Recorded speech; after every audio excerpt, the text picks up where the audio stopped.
হিমালয় পর্বতের দেশ নেপাল, যার প্রতিটি পরতে পরতে কেবলই মুগ্ধতা আর স্নিগ্ধতার ছাপ। এই ভিডিওতে আমি আমার বহু দিনের স্বপ্ন পূরণের গল্প আপনাদেরকে শোনাব।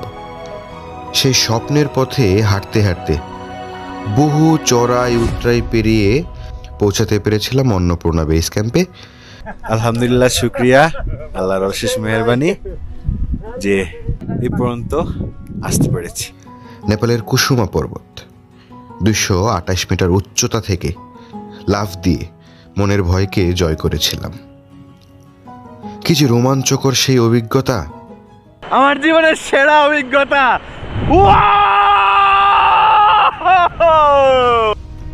আকাশে উড়ে বেড়ানোর স্বপ্ন পূরণ করেছিলাম প্যারাশুটে চড়ে। পোখারায় ফেওয়া লেকের আকাশে পাখির মতো সেই মুহূর্তগুলো জীবনের সেরা সময়। খরস্রোতা পাহাড়ি নদীতে বরফ শীতল পানি, বিশাল সব পাথর, তারই মধ্যে রিভার রাফটিং। হট এয়ার বেলুনে চড়ে 1000 ফিট উচ্চতায় উঠতে উঠতে জীবনের সেরা সূর্যোদয় আমি দেখেছি। খোলা হেলিকপ্টারে চড়ে মেঘের উপর ভাসতে ভাসতে হিমালয় পর্বতের রেঞ্জ ধরে যখন উড়ে বেড়াচ্ছিলাম, উপলব্ধি করেছিলাম আমি আসলেই ভাগ্যবান। আল্লাহ মহান। কত শত গল্প জমা আছে এই স্মৃতিপটে। আমি আপনাদেরকে এই সব গল্প শোনাতে চাই। চলুন শুরু করা যাক আজকের পর্ব। কি অবস্থা সবার? আশা করি সবাই অনেক অনেক অনেক ভালো আছেন। আজকে 2025 সালের অক্টোবর মাসের 12 তারিখ সকাল 11টা বাজে। এই মুহূর্তে আমি আছি হযরত শাহজালাল ইন্টারন্যাশনাল এয়ারপোর্টে। যাচ্ছি হিমালয়ের দেশ নেপাল ঘুরতে। ফিরবো 26 তারিখে। মোটামুটি 15 দিনের বিশাল এক প্ল্যান নিয়ে বের হচ্ছি। যাচ্ছি বিমান বাংলাদেশের একটা ফ্লাইটে।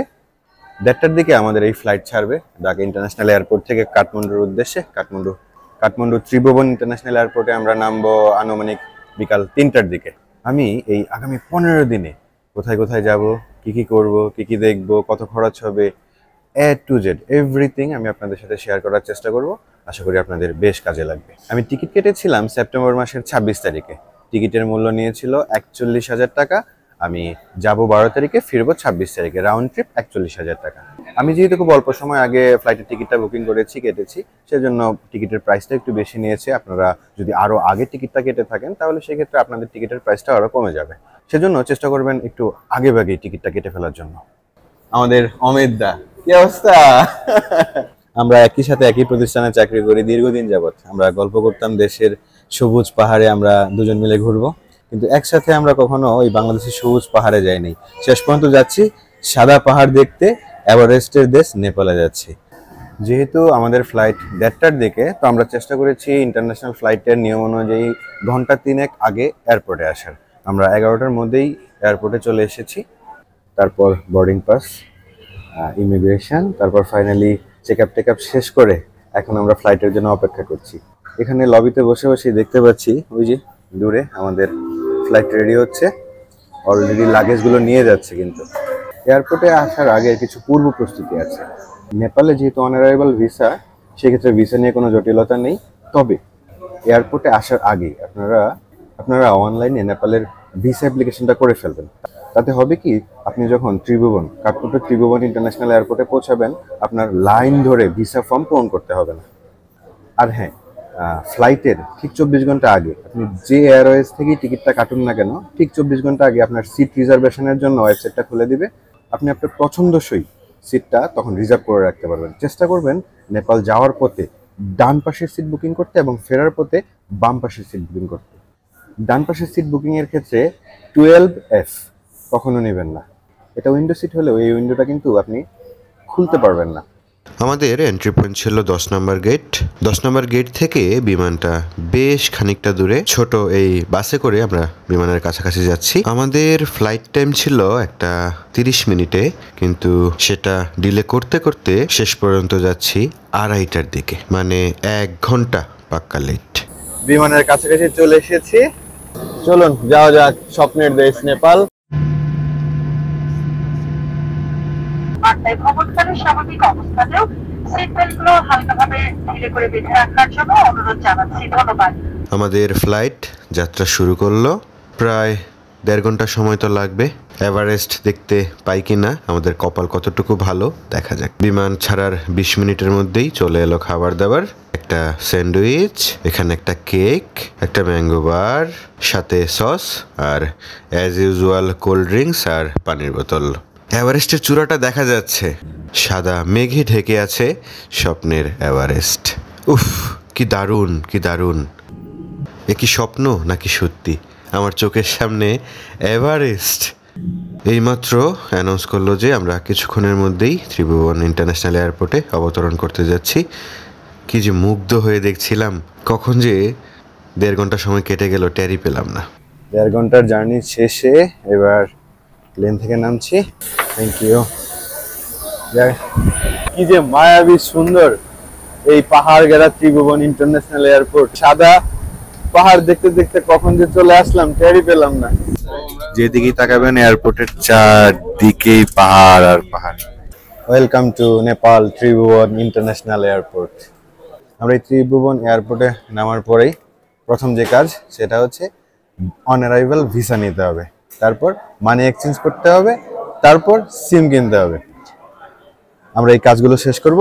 তো প্রথমে আমরা আসলাম একটা মানি এক্সচেঞ্জারে। যেহেতু এই যে ভিসার লাইন অনেক লম্বা, হ্যাঁ, আমরা আপাতত সেখানে দাঁড়াচ্ছি না, আমরা আগে আমরা ডলারটা এনক্যাশ করে নিই। ডলারের রেটটা দেখেন, দেখাচ্ছি আজকে 139.50। তো এই হচ্ছে হিমালয়া মানি এক্সচেঞ্জ। হ্যাঁ, আপনি চাইলে এখান থেকেই ডলারটা এক্সচেঞ্জ করে নিতে পারবেন। আমরা $200 হ্যাঁ এনক্যাশ করে নিলাম। আমরা পেলাম কত? 139.50 রেটে 28,000 টাকা হওয়ার কথা, সেই জায়গায় আমাদের ব্যাট বাবদ হচ্ছে 500 টাকা কেটে আমরা পেয়েছি কত? 27,500 27,500 টাকা। একটু টাকাগুলো দেখাই। 1000 এটা হচ্ছে 1000 নেপালি রুপাইয়া। হ্যাঁ, 500 নেপালি রুপাইয়া। সুন্দর করে একটা স্টিকার লাগিয়ে দিল। 5 মিনিটের মধ্যেই ভিসা কমপ্লিট। নেপাল এয়ারপোর্টে বিমান থেকে নেমে আমরা all kind of formalities, visa, money exchange, হ্যাঁ, সবকিছু শেষ করে চেকিং করে এবার এয়ারপোর্ট থেকে বেরোচ্ছি। আমরা এখন সিম কার্ড কিনবো। হ্যাঁ, নামাস্তে নামের যে সিম কার্ডটা আছে সেটা কিনবো। যেহেতু আমরা 15 দিনের জন্য এসেছি, আমরা 15 দিনের জন্য একটা প্যাকেজ নেওয়ার চেষ্টা করব। তো এই সিম কার্ডটা নিতে হলে আপনার কিছু প্রয়োজন নেই, জাস্ট পাসপোর্টটা ওদের কাছে দিবেন। এই যে এখান থেকে নিচ্ছি 10 জিবি নিচ্ছি 600 টাকায় 15 দিনের জন্য। আমাদের সকল কাজ শেষ, 5টা বাজে, যা ভেবেছিলাম তাই। এয়ারপোর্ট থেকে বের হওয়ার পরপরই ঠান্ডা একটা বাতাস গায়ে এসে লাগলো। ও দারুন দারুন। ইধার রুকো, ও আ রা হ্যায়। ওই যে চলে আসছে, চলে আসছে। ঠিক আছে,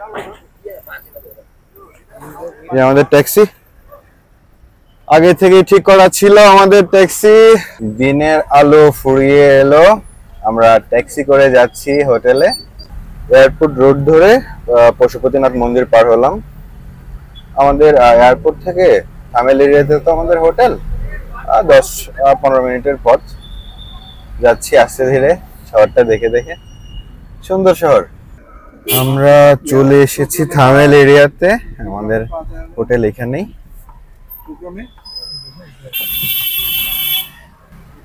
একদম থামেলের মাঝামাঝি জায়গায় আমাদের হোটেলটা আর কি।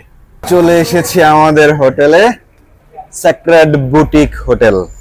চলেন হোটেলের ভিতরের দিকে যাই। হোটেলটা কিন্তু বেশ সুন্দর আছে, দেখেন।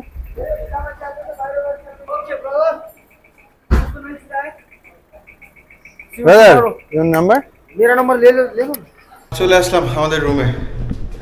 বিশাল সাইজের একটা ওয়াশরুম, তিনটা বেড, এসি আছে। তবে এসির মনে হয় না প্রয়োজন হবে।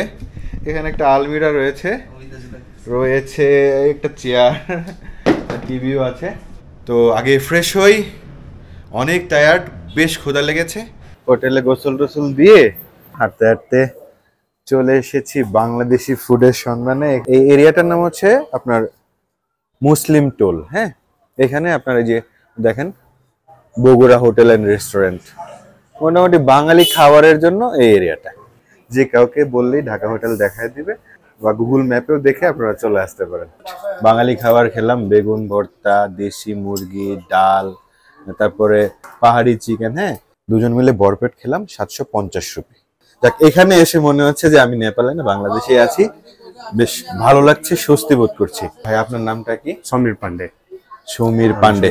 নেপালি কিন্তু ভালো বাংলা বলতে পারেন। আপনাদের এখানে তো থাকারও ব্যবস্থা আছে? হ্যাঁ, থাকার ব্যবস্থা, হোটেল আছে। আচ্ছা আচ্ছা, ফ্যামিলি রুম। এই যে একটা বেশ বড় সাইজের রুম দেখেন, 2টা বেড, ওয়াশরুম, হাই কমোড সহ। হ্যাঁ, অয়েল ডেকোরেটেড রুম। দাদা, এই রুমের রেন্ট কত? মোটামুটি 3500 করে। 3500 করে? 3500। 3500 নেপালি রুপি। নেপালি রুপি 3500। আর রাতে খাওয়া দাওয়া শেষ করে এখন চা খাচ্ছি। তোমার নাম কি? আয়ে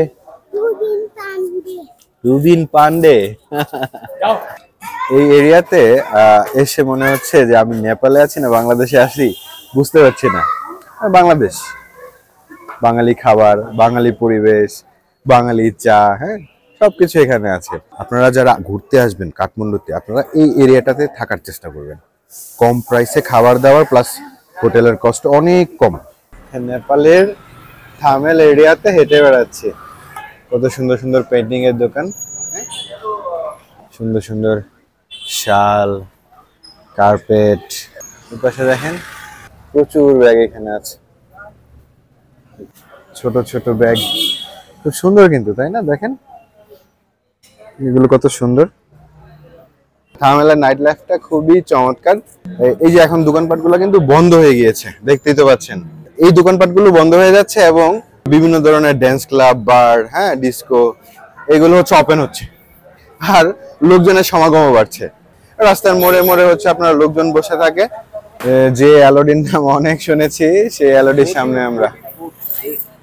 44th best club in the world. আমরা যেহেতু একটা দিন কাঠমান্ডুতে থাকার প্ল্যান করেছিলাম, সো আমরা কিন্তু ঢাকা থেকে কোনো কিছু কেনাকাটা করি নাই। আমরা চলে এসেছি নেপালের থামেলে এসেই আমরা সকল ধরনের কেনাকাটা, thermal inner, down jacket, shoes, হ্যাঁ, তারপর হ্যান্ড গ্লাভস, সব কিছু আমরা এখান থেকে কিনেছি। তো সব মিলিয়ে যেখানে বাংলাদেশে আমাকে বলেছিল যে 15 থেকে 20,000 টাকা লাগতে পারে, তা সিডারের এই জুতাগুলো আমি নিয়েছি এখান থেকে 7,000 রুপি দিয়ে। আর ডাউন জ্যাকেট নিয়েছি 4,000 রুপি দিয়ে। তারপর ওই স্নো প্যান্ট, হ্যাঁ, বিভিন্ন টাইপের প্যান্ট ছিল। তো মোটামুটি রিজনেবল, খুব বেশি পার্থক্য এরকম না। রাত 12টা বাজে, আমরা কাঠমান্ডু শহরের থামেল এরিয়ার অলিগলিতে ঘুরে বেড়াচ্ছি। কিছু জায়গায় আলো আছে, কিছু জায়গায় আলো নেই, কিন্তু শহরটা যথেষ্ট সেফ মনে হয়েছে আমার কাছে। মোড়ে মোড়ে পুলিশ রয়েছে। তো Nepal tourism base country, night life বা যাই বলি না কেন, ওদের সিকিউরিটি সিস্টেম, ওদের হোটেলের যারা স্টাফ রয়েছে তাদের বিহেভিয়ার, সব কিছু মিলিয়ে নেপাল হচ্ছে ট্যুরিস্টদের জন্য বেশ ভালো একটা ডেস্টিনেশন। রাত 2টা বাজে, আর বেশিক্ষণ লেট করা যাবে না। আমাদের তো কালকে বিশাল কর্মযজ্ঞ, বিশাল প্ল্যান রয়েছে। তো আমরা ফিরে যাচ্ছি হোটেলে। রাতের থামেল সিটি এক্সপ্লোর করলাম, বেশ ভালো লাগলো। Free and friendly, everything is tourism friendly, security is too much good. আজকের জন্য এখানেই বিদায় নিচ্ছি। সবাই অনেক অনেক অনেক ভালো থাকবেন। Good night. কালকে সকালে আবার দেখা হচ্ছে। Good night from Nepal Thamel.